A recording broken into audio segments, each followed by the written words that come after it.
Alright, a little DIY I'm going to try out how to make a homemade AC unit. I got this fan already. I went and bought the cooler. It's got a bag of ice inside of it already, Sharpie, and duct tape. What I'm going to do is I'm going to cut a hole in the top of the cooler and mount the fan to the top. And I'm going to cut a small hole on the side for the air to come out. And that's going to blow cold air out from what I saw online. Now, how well it's going to work in a truck, I don't know, but let's find out.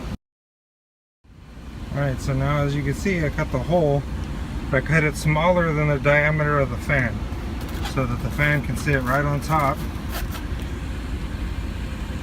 and blow air down inside and kind of create somewhat of a seal. It has like a ledge for it to sit on.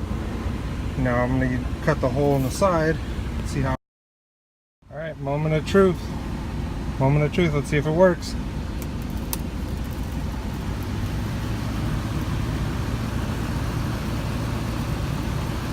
Definitely cold air coming out of it. The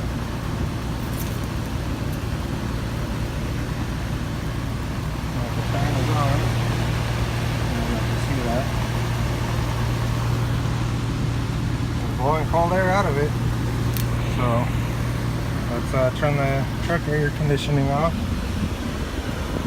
See how cold it gets.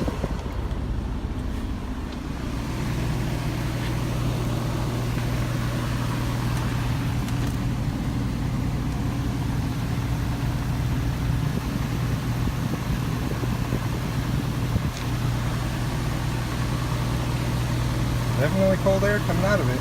So, I mean, probably during the day it's not going to keep the truck cool, but at night, with additional fans on, it'll probably keep it a lot cooler than just with the basic fan.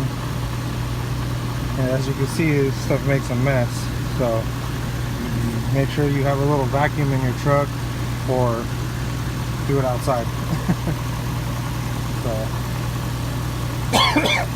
I'm going to test this out more tonight and see how it goes.